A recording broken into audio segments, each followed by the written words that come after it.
Hi எல்லாருக்கும் வணக்கம். எல்லோரும் எப்படி இருக்கீங்க? எல்லோரும் நல்லா இருப்பீங்கன்னு நினைக்கிறேன். இந்த விளாக் என்னென்னு பார்த்தீங்கன்னா, நாங்கள் பூனேலேருந்து மும்பை போன விளாக் தான் இப்போ நம்ம பார்க்க போகிறோம். அங்கே பார்த்தீங்கன்னா பூனேலேருந்து போடாமல் மும்பையிலேருந்து 2 மாதத்துக்கு முன்னாடியே தமிழ்நாட்டுக்கு போகிறதுக்கு ஃப்ளைட்டில் டிக்கெட் போட்டிருந்தோம். சரி, அதனால் தம்பிக்கு ஸ்கூல் லீவ் விட்டாங்களா, சரி ஒரு நாள் சுற்றி பார்த்துட்டு போகலாம் அப்படின்னு சொல்லிட்டு ஒரு நாளைக்கு முன்னாடியே கிளம்பிட்டோம்.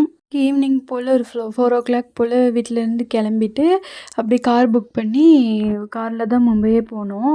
போகிற வழியில் கிளைமேட் பார்த்திங்கன்னா பயங்கர கூலிங்காக இருந்துச்சு. நாங்கள் இருக்கும்போதெல்லாம் வெயில் கொளுத்துச்சு. ஊருக்கு கிளம்பும்போது கரெக்டாக நல்ல சூப்பரான கிளைமேட்டாக இருந்தது.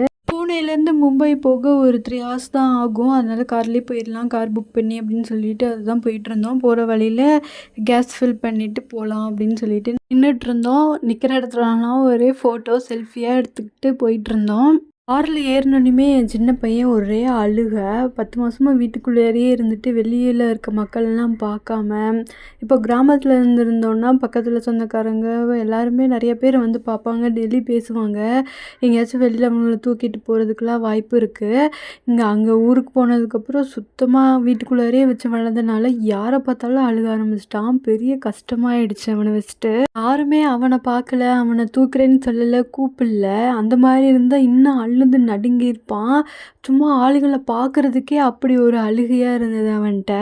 குழந்தைங்கள வச்சுட்டு எங்கேயுமே வெளியில் போகாமல் வீட்டிலேயே இருக்கிறது தான் என்னை பொறுத்த வரைக்கும் ரொம்ப நல்லதுன்னு நான் நினைக்கிறேன். ஏன்னா அவனுங்களை வச்சு மேனேஜ் பண்ணுறது ரொம்ப கஷ்டமாக இருக்குது. தூக்கிக்கிட்டே நடக்கணும், எங்கே போனாலும் கரெக்ட் டைமுக்கு அவங்களுக்கு சாப்பாடு கொடுக்கணும், இந்த மாதிரி பிரச்சனைலாம் இருக்குது. ஆனால் என் பசங்க பரவாயில்ல, சாப்பிட்ற விஷயத்தில் நம்ம எது கொடுத்தாலும் நான் சாப்பிட்டுக்கிற மாதிரி தான் இருக்கானுங்க. அதனால் அவனுங்களும் கேட்டு இது வேணும் அது வேணும்னு வாங்கி சாப்பிட்டுப்பானுங்க.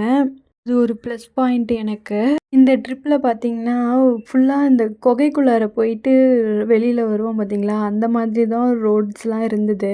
ஒரு 5 to 6 வந்து இந்த குகைக்குள்ளார போயிட்டு வர மாதிரியே தான் இருந்தது. அழகாக இருந்தது. ஆனால் நம்ம ஊர் கொடைக்கானல் போகிற மாதிரி தான் அந்த பிளேஸ் அப்படியே தான் இருந்தது. சுற்றிலும் நல்லா ஒரு குளிராக பனிமூட்டமாக இருந்த மாதிரியே இருந்தது அன்னைக்கு. பூனேக்கும் மும்பைக்கும் நடுவில் பார்த்திங்கன்னா லோனாவானா அப்படின்னு சொல்லிட்டு ஒரு டூரிஸ்ட் பிளேஸ் இருக்குது. நிறைய பேர் கேள்விப்பட்டிருப்பீங்க, போயிருக்கீங்களா அப்படின்னு சொல்லி கமெண்ட் பண்ணுங்கள். நான் இது வரைக்கும் போனதில்லை. அது மழைக்காலங்களில் நல்லா நீர்வீழ்ச்சிலாம் நிறையா இருக்கும், பார்க்கறதுக்கு நல்லாயிருக்கும் அப்படின்னு சொல்லி கேள்விப்பட்டிருக்கேன். இங்கே பைபாஸ் மேலேயே இந்த ஃபுட் கோர்ட் இருந்தது. சரி, அதனால் அது அங்கே போயிட்டு கொஞ்சம் நேரம் இருந்துட்டு அப்புறம் உள்ளே போய் ஏதாவது ஸ்நாக்ஸ் மாதிரி சாப்பிட்லான்னு தான் போனோம். போனோன்னையும் ஹோட்டல்லாம் பார்த்தோன்னையும் தோசை தான் சாப்பிட்ணுன்னு தோணுச்சு. அதனால் ஃபஸ்ட்டு நான் எனக்கு தோசை வாங்கிக்கிட்டேன். ஹஸ்பண்ட் வந்து பட்டர் பன் அந்த மாதிரி வாங்கி சாப்பிட்டாரு. அப்புறம் இந்த பசங்க வந்து பீஸா தான் கேட்டான், பெரிய பையனால அவனுக்கு பீஸா, மோமோஸ், காஃபி இது எல்லாமே ஒரே இடத்துலயே உட்காந்து நல்லா சாப்பிட்டோம். அது வேணால் நல்லா பண்ணோம்.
எல்லாம் சாப்பிட்டுட்டு அப்புறம் போகலாம் அப்படின்னு சொல்லி காருக்கு கிளம்பிட்டோம்.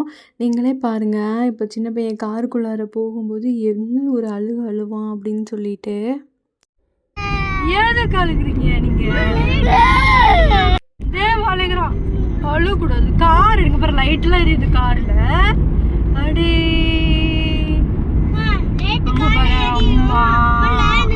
சரி, அவனை சமாதானப்படுத்திட்டு அப்படியே நாங்கள் ரூமுக்கு தான் போயிட்டுருந்தோம். என் ஹஸ்பண்டோட ஃப்ரெண்டு வந்து மும்பையில் தான் இருக்காங்க. அவங்கள்ட்ட தான் சொல்லி ஒரு நல்ல ஹோட்டலில் ரூம் புக் பண்ண சொல்லியிருந்தோம். அவங்களும் புக் பண்ணி தந்திருந்தாங்க. ஃபஸ்ட்டு இந்த ரூம் தான் கொடுத்தாங்க. இது எங்களுக்கு அந்தளவுக்கு கம்ஃபர்டபுளாக இல்லை அப்படின்னு சொல்லிட்டு மறுபடியும் நாங்கள் வேறு ரூம் சேஞ்ச் பண்ணிக்கிட்டோம். பார்த்தீங்கன்னா, 1 டேக்கு 2700 ரூபீஸ் சார்ஜ் பண்ணாங்க. நாங்க 2 நாள் இருந்தோம். இவங்க 2 பேத்தையும் பாதுகாப்பா பார்த்துக்கிறதுலயே தான் இருந்தது. ஏன்னா 2 பேரும் கட்டில்ல ஏறி குதிக்க, அதில முட்டிக்க இப்படியே தான் 2 பேர் இருந்தானுங்க. அதனால இவனுங்க 2 பேத்தையும் ரொம்ப சூதானமா பார்த்துக்க வேண்டியதா இருக்கு. அதான் அந்த ரூமு. இந்த ரூமுக்கு தான் 2700 ரூபீஸ் சார்ஜு. இவ்வளோ தான் இருந்தது அதில.